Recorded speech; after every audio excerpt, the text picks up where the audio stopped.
I'm sure you agree. This one is definitely a very exciting hotel which stands out. As we prepare to open the very first Radisson Red in Philippines. So we're doing this for our love for Cebu, for our city.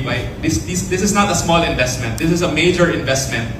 We will have our soft opening or the grand opening in before Sinulog. I hope you will be back and enjoy all of what we have to offer.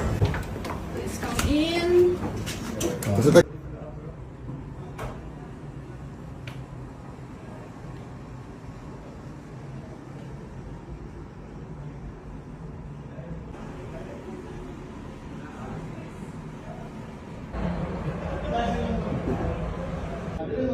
Pero